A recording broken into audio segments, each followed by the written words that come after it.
People talk about shadow work all the time. Like, that's underworld work. Norse folk magic, a troll is simply the name of a spirit that lives within a tree, a bush, a rock, a boulder.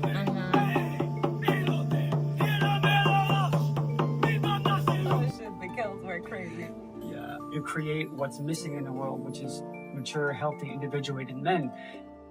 We still know very little about the Norse and the Celtic mythology, because the Celts left almost no written records. Most of their knowledge was passed down through words, and much of it was lost over time. But they did leave behind symbols, carvings, and artwork that give us powerful insights into their culture and their spiritual work. And when we talk about the Celts, most people only know a few names, fragments of their traditions. Like, almost everyone knows Odin, god of wisdom and magic, of ecstasy, Freya, of love, and Thor, the god of protection and strength, and Loki, the shadow of transformation, chaos, and the trickster energy. Some may have even heard of the rune magic, sound rituals, or Saidir, the ancient practice that includes spiritual animal work like we just explored in this video today. What's up, beautiful Earth Angels? Welcome back to my channel. And today we're going to learn about shamanism, about fire ceremonies, and about spirit animals. So, a couple weeks ago, I've been introduced to this epic shaman who lives in the jungle and practices ancestral work and healing work. He listens to the nature and he follows his ancient wisdom. For today, he made an exception. Because normally he works only with men and does man work. But he invited me to his sacred space to witness an experience of his healing work. So today, together we did an epic ancestral fire release ceremony. And guys, this was one of the most life-changing ceremony I had in my entire life. The flames allowed me to dive deep, and also I felt deeply connected to the wounds of my bloodline. And through bringing all voices together of the masculine and the feminine, who held this space intuitively, and I felt like there was something in me speaking. And so with any spiritual tradition or technology or practice, the core tenet is to know thyself. And I, like so many other men and women from Western culture, have lost connection with who we truly are. A shaman is traditionally somebody who heals, somebody who travels the world, between the worlds, somebody who brings insight, balance, or guidance. For a long time I wanted to learn more about my own origin, about my ancestry, and that's why shamanism popped into my field. Also, I came over Jacob Todson's videos. He's an amazing YouTuber and talks all about shamanism. The blood, the fire release ceremony, which we did before, brought attention to my wounds of my ancestry, and which led me through a whole different healing journey and through the medicine combo. This is what our ancestors have done for most of history as we know it.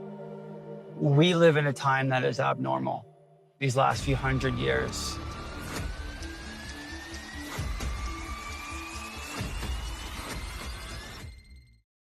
Or where I think my spirit animal can help me is with feeling safe and feeling secure in myself, where it comes to big crowds, or I'm not good in being in big crowds, or I feel more shy, and also so that's where I think my spirit animal really can help me with that. Do you think It's a yes and question, because each spirit animal has its own sort of powers and strengths and gifts, depending upon the one that comes through.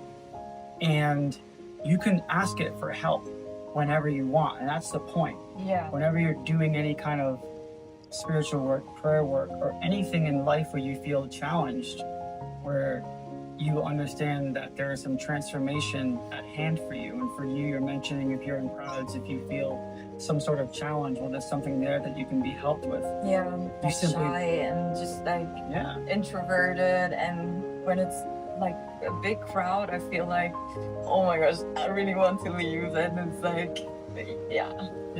And so what you would do once you have your power animal, before you go out with such an experience, you can pray for them to come with you and to walk with you and to help guide you. And there are even like specific practices I've been learning about to strengthen your bond with them. One of them is to sit at your altar and to travel to the place in the underworld where they live. And you do a breathwork practice where you imagine it right in front of you. And you imagine that as you breathe in, it's breathing out. And as you breathe out, it's breathing in. And you create this energy conduit, which bonds you. Okay, great, I'm ready. So my spirit animal is the Nation. and I'm actually super stoked. At the beginning, I didn't know what to do with it because it's like this black, evil, dusty bird, and like they crack nuts open when they fly above the sky, and then they let it all drop, and they redo it over and over. So they are pretty clever though, and I can identify with that. And in terms when it comes to the point where, like I'm in a crowd and a lot of people surrounding me, like how I envision it, like how I can deal better with those kind of situations of social pressure and performing or being like, like under pressure when it comes to conversations. It's like, I think, like flying all above, like this beautiful area here. Oh my gosh, like, can you see this? Like, can you see this? Is it real? Is it real? This is so epic, like this is crazy, isn't it? So how I envision it is like flying above and getting myself into bird perspective before I talk to anyone, right? And then like asking clever questions that the conversation leads to a point where it's not awkward. Together with Enke, we had a little showing, and he showed me his altars and his spiritual deities. So watch out. Naked people in wild ecstasy, because he's also a very Dionysian god, is very tantric in a really fundamental sense. And what he's seen here is basically leading a procession through the forest in an ecstatic orgy. Oh shit, the Celts were crazy. Yeah. Is like Keronunos, Keronunos, but it is Keronunos, as far as I can tell. Together with Enke, I learned more about the god Kernunos, who's the ancient Celtic Gaulish god, most commonly known as the Horn god, who worked as a conduct for the Roman Empire and the New Age. Who he is or what he represents is mostly the god of nature, the wild man, associated with animals, especially with the deer. Also, he's linked to fertility, the life force, and people in ancient time, they called him when they wanted to manifest abundance, wealth, and wanted to release something in the circle of life and death. One last thing I'll mention, this staghorn, is the first artifact I was ever given. And when I received it, I didn't even have a personal spiritual practice or any connection to like what this energy was. But it came to me through my first adult partner. And in my relationship with her is when I realized that there were things going on within me that I needed to address that were hurting people that I loved. And I was at a Christmas gathering out in the garage with her stepbrother, and they're all just drinking and talking nonsense. And he's like, I got this horn here, and like, I gotta clear all this crap out of this garage. Like, anyone want this? And I'm just like, yes, like confusingly. And the staghorn is one of the most powerful relics you can have in both the Norse and the Celtic traditions. And he wasn't on your path there. No, it's what Whoa. came to me and in a way initiated me into working with nature elements. Whoa. And it's been here the whole time.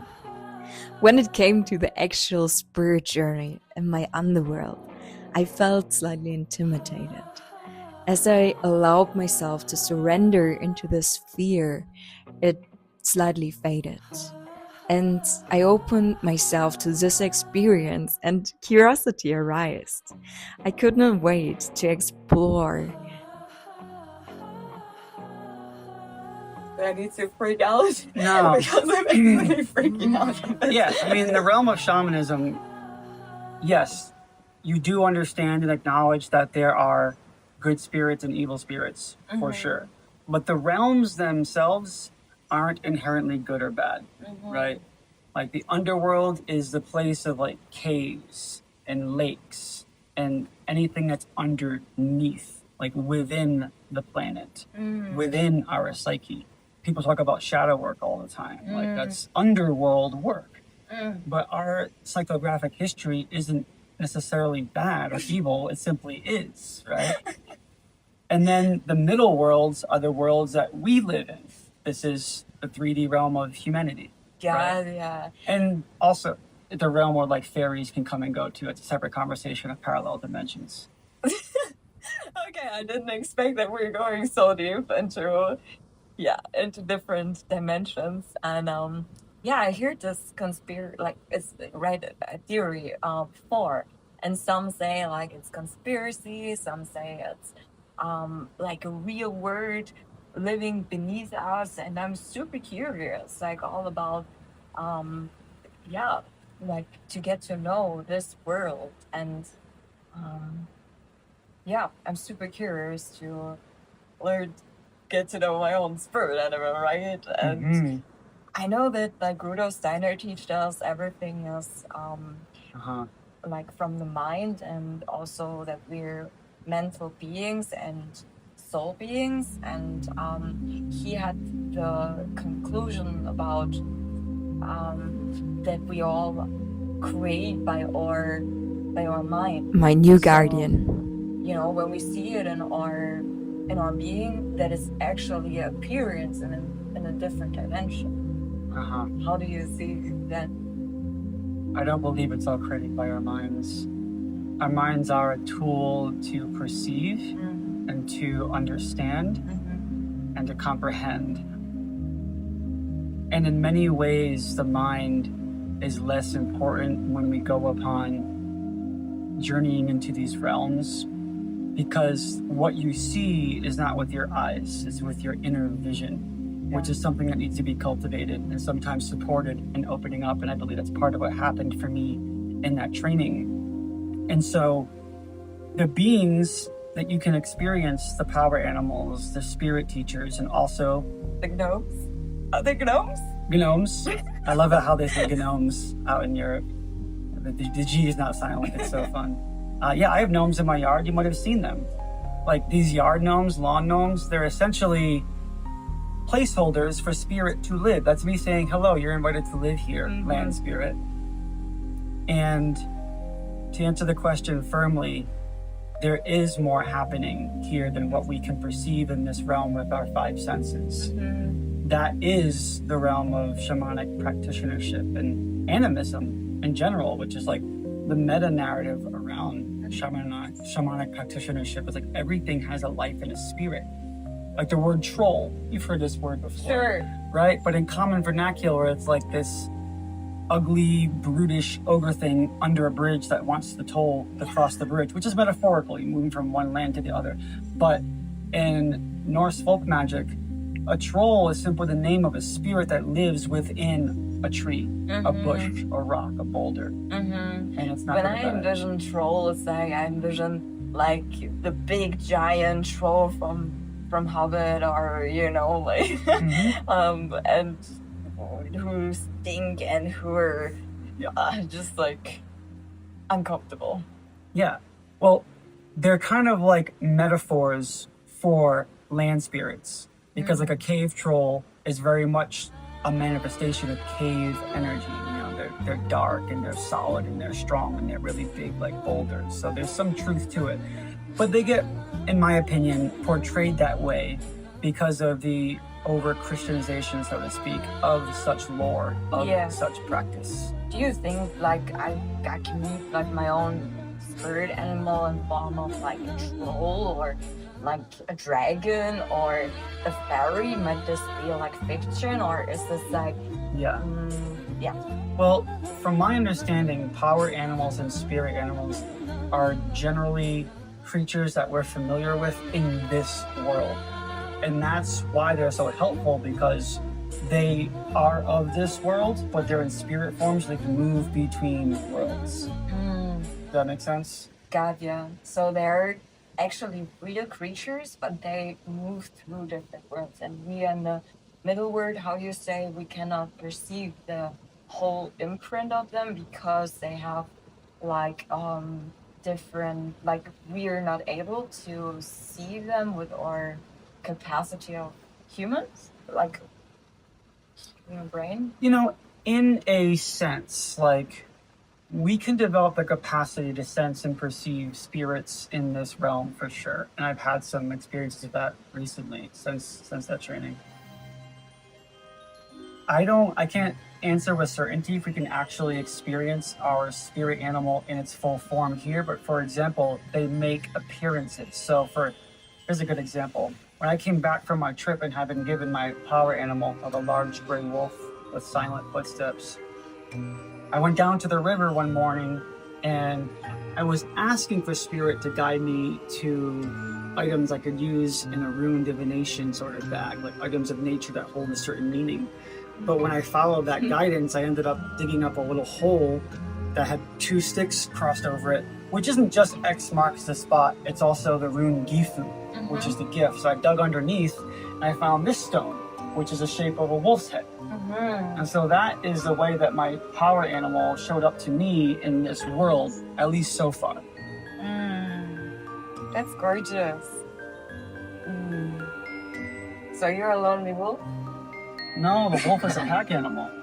Believe it or not, but to find your spirit animal, you have to go out of your own mind and to surrender into the receiving. Your spirit animal is waiting for you and wants to help you in this world to overcome your challenges. I highly recommend to do this work only with an initiated and professional shaman. There is a lot of woo stuff out there. So my invitation to you is to do your research and to trust in your shaman. As we started this shamanic journey, we started to cleanse the space. And even if I thought, oh my gosh, what the hell am I doing there? And what is this all about? I fully trusted in the process. And if you guys want to discover your Viking origin, I highly recommend to do a bloodline test, a DNA test, which offers valuable insights into where you come from and reveals the regions and the cultures your ancestors were connected to. So my bloodline is all from Europe, and my heritage DNA represents this information in a clear, structured, and accessible way. The test analyzes your ethnic composition and it shows the percentage of your genetic heritage, which is pretty cool. In addition, it can identify potential genetic relatives and provides a visual representation of your ancestry. Some of you might know the movie Krabat. Growing up in Germany in a Nordic climate, crows were always around me. And they felt so familiar, almost like companions. The crow is a soft spirit animal. And yes, guys, it is my spirit animal. It carries a strong, honest, and a deep intuitive energy. energy which is also connected to witches and all what is in the magical field. After a few days had passed, I began seeing crows everywhere. Thank you so much, guys, for being with me here and learning about spirit animals, shamanism, and your own origin. If you want to learn more about your spirit animal, I will link Anchor's information down below. Everything what you want to know, write me in the comments and I will answer your questions. Thank you so much, and for more videos like this, please leave an abo, and I love you so much. See you in the next video. Bye bye.